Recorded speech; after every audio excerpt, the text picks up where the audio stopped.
Chee Choong. You swim 3.8 km and then you bicycle 180 km and then you run a full marathon 42 km. Kalau kau kayu seorang-seorang boleh jadi gila. So this is not a easy kind of endurance sport. Dia memang seorang yang very disciplined. Sisi dengan Ayman ni akan experience apa itu be thirsty secara literal juga conceptual.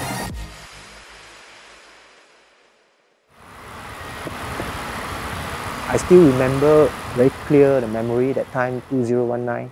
So the first triathlon, people is asked, the race director is asked, who is the newbie? Then we just raise our hand. We are the newbie. It's my first time I jump into the open water, but it's good because of the event.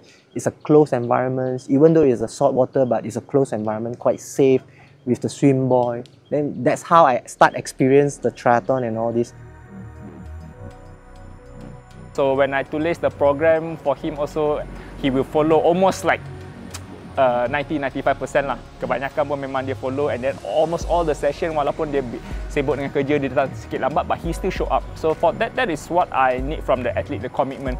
Walaupun sometimes some athlete have the mindset, oh okay, I work too late and tak sempat to show up, I just can come for 50% of the class, then I don't show up. But CC, even he come late, he will still show up. Datang lewat, he will ask the coach what do I need to do, and then he quickly to do that. So that is what for me is important lah, the consistency and the commitment. You don't have to be athlete yang the most talented athlete. For me, triathlon is a blue collar sport.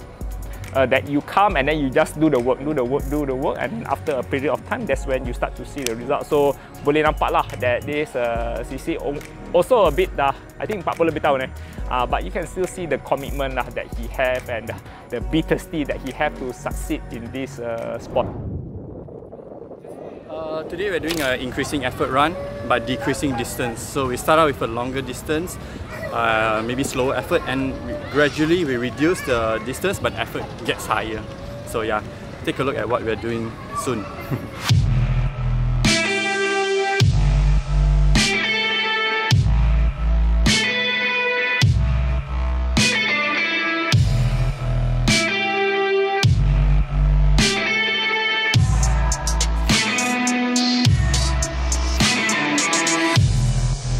Some of you like this one just finished a marathon, so we'll control the effort for you. Okay. Yeah, so important you just convey that to the coaches. If you're not feeling well, you have some injury, you're tired, we will adjust. Because not necessary that the speed work must be very speedy, right? Let's say you just finished a half marathon last weekend, then we'll adjust for you. But it's very important you convey that to the coaches. Because when the coaches, they don't know, they also hentak you only. Right? So you just tell the coaches, okay, I just finished a marathon, or I'm injured, I got some niggles or what, and then we will control the effort, okay? Especially the injury part, it's important. If you feel anything, even if it's a little bit, also tell us. Don't wait until it aggravates, until it's bad, then only you tell. Then it's a bit too late. Especially track session is very risky because intensity is high. So keep the communication good between you and the coaches. Alright? Okay, let's go. Let's get ready. The doctor is like telling me, either you go back, you do something, maybe you do exercise, you change your way, how you take your nutrition, especially exercise, because that time I'm I think 10 to 12 kg more than now. Every year my wife is telling, hey, why every year I have to spend another set of clothes. So that's actually trigger me to start to do something lah.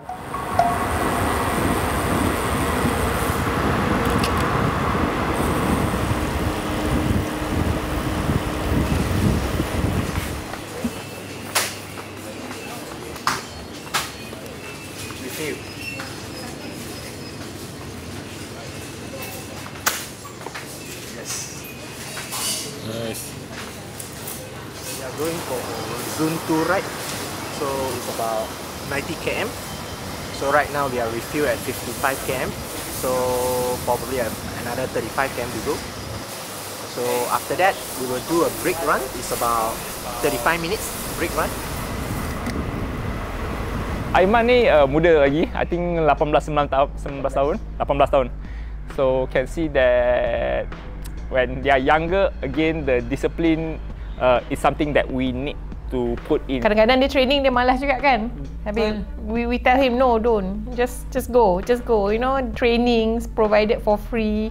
So this is your opportunity to take advantage, try your best, you know, for himself, for the company that sponsors himself. Make something that he will remember for the rest of his life. Cakap pasal 3.3, so kan swim 1.9 kan? Yes. 1.9, 90k bike, lepas tu half marathon. So rasanya macam the swim lah, rasanya paling susah. So strategi kan. The swim marah sikit lah, tapi kopi tak, memang tak keluar ni lah, cut off time. Lepas tu bike kita push sikit, and then run tu try potong orang lah, kalau ada orang pun. Nutrition of course kena on top, the plan kan.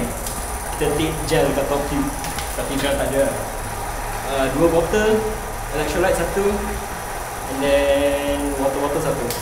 So the water station ni, so boleh stop by. So swimming je lah paling takut, sebab pun water kan semua macam clash, semua macam nak siku yang ke mana.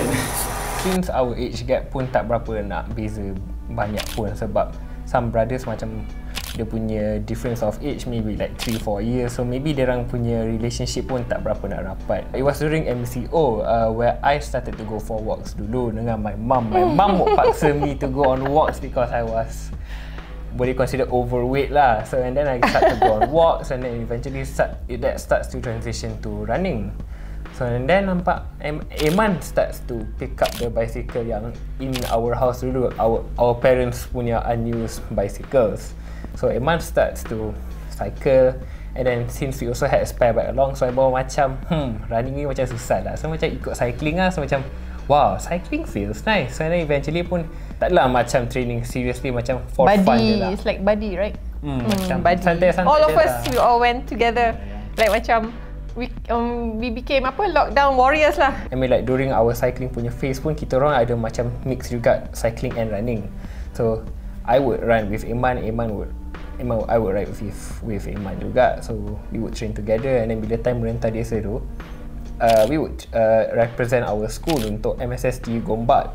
So yeah, kita orang jadi training partners, and not just for Merentah Desa, we would also train together for track and field MSSD Gombak jugalah. Of course the dream would be to qualify for MSS Selangor, tapi consider kita orang macam late bloomers lah, maybe that chance tu tak dapat lah.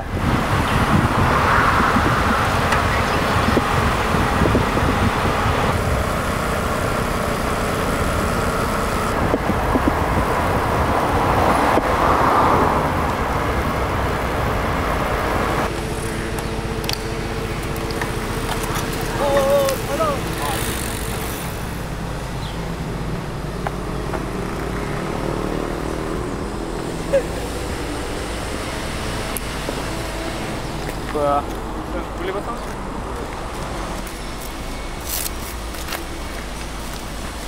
Oh, tak ada bunyi tadi. Lepas tu kau kayu free. aku dengar bunyi tau, tapi tak apa. Pakai pedal je pun. Macam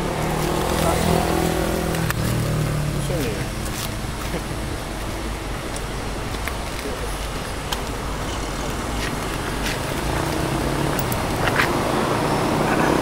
Ironman juga. Kan John kan hari tu puncture kan? Tak payah. Sini payah.